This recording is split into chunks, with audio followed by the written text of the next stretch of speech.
हज़रत हुज़ैफ़ा से रवायत करते हैं, उन्होंने बयान किया कि हमसे रसूल अल्लाह ने इरशाद फरमाया कि अमानत आसमान से लोगों के दिलों की गहराई में नाजिल की गई और कुरान नाजिल हुआ। चनाचा लोगों ने कुरान पढ़ा और संत का इल्म हासिल किया। अल्लाह ताला का कौल कि हमें मुत्तकीन का इमाम बना दे। मुजाहिद ने कहा कि ऐसे इमाम के हम अपने से पहले वालों की इक्तिदा करें और हमसे बाद वाले हमारी इक्तिदा करें। और इब्न औन ने कहा कि 3 बातें ऐसी हैं जिन्हें मैं अपने और अपने भाइयों के लिए पसंद करता हूँ। इस संत को सीखी और उसके मुतालिक पूछें और कुरान को समझी और उसके मुतालिक लोगों से दरियाफ्त करें और लोगों से बजुज़ नेक काम के मलना छोड़ दें।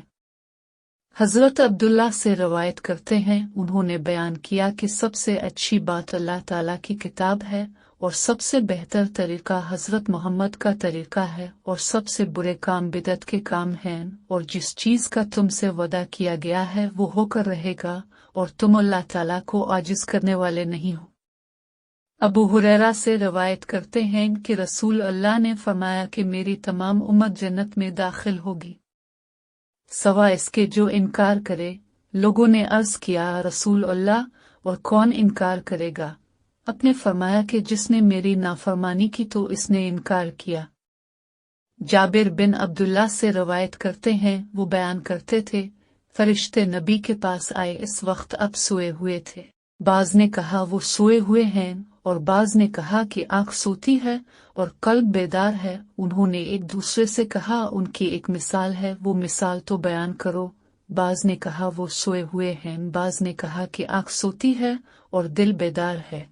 चनाचा लोगों ने कहा कि उनके लिए एक दस्तरखान बिछाया और एक शख्स बुलाने वाले को भेजा। जिसने बुलाने वाले की दावत कबूल की तो वो घर में दाखिल हुआ और दस्तरखान से खाया, और जिसने बुलाने वाले की दावत कबूल ना की वो ना तो घर में दाखिल हुआ और ना ही दस्तरखान से खाया।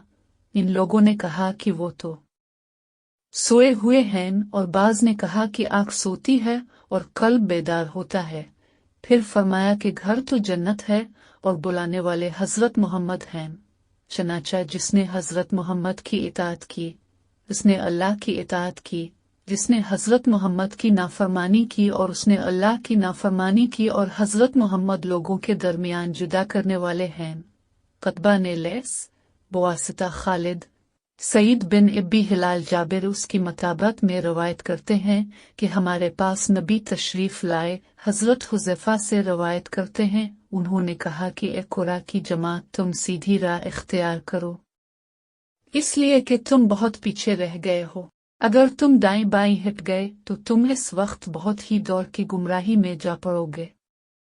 नबी से रवायत करते हैं, अपने फरमाया कि मेरी और उसकी मिसाल जो अल्लाह ने मुझको देकर भेजा है, इस शख्स की मिसाल है जो एक कौम के पास आए और कहे कि मेरी कौम ने अपनी आंख से फौज को देखा है और मैं तुम्हें नंगा डराने वाला हूँ, इसलिए नजात की जगह तलाश करो। इसकी कौम के कुछ लोगों ने इसका कहा माना और रातों रात निकल गए और अपनी पनाह की जगह चले गए। चनाचा नजात पाई।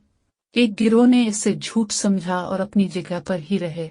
सुबह को लश्कर ने उन पर हमला कर दिया और उन्हें हलाक कर दिया और कत्ल गारत किया। ये इस शख्स की मिसाल है जिसने मेरी इताअत की और जो मैं लेकर आया हूँ उसकी पैरवी की, और इस शख्स की मिसाल जिसने मेरी नाफरमानी की और जो मैं लेकर आया हूँ इसको झुटलाया। हज़रत अबू हुरैरा से रवायत करते हैं, जब रसूल अल्लाह ने वफ़ात पाई और आपके बाद हज़रत अबू बकर खलीफा हुए और अरब के चंद लोगों को काफिर होना था हो गए, तो उमर ने अबू बकर से कहा कि आप लोग जिहाद किस तरह करेंगे, हालांकि रसूल अल्लाह ने फरमाया कि मैं हुक्म दिया गया हूँ कि लोगों से जंग करूँ यहाँ तक कि लोग ला इलाहा इल्लल्लाह कहा। उसने मुझसे अपने माल और अपनी जान को बजूज़ इसके हक के बचा लिया और उसका हिसाब अल्लाह पर है। हज़रत अबू बकर ने कहा कि अल्लाह की कसम में जंग करूंगा इस शख्स से जिसने नमाज और ज़िकू में तफरीक की, इसलिए कि ज़िकू माल का हक है। अल्लाह की कसम, अगर उन लोगों ने एक रस्सी भी रोकी जो वो रसूल अल्लाह के ज़माने में दिया करते थे तो मैं उसके न देने वालों से जंग करूंगा। हज़रत उमर का बयान है कि मैंने यही ख्याल किया कि अल्लाह ताला ने हज़रत अबू बकर का सीना जंग के लिए खोल दिया, मैंने जान लिया कि यही हक है। इब्न बिकियर और अब्दुल्ला ने लैस इकाल की बजाय اناق کا لفظ روایت کیا ہے اور یہی زیادہ صحیح ہے۔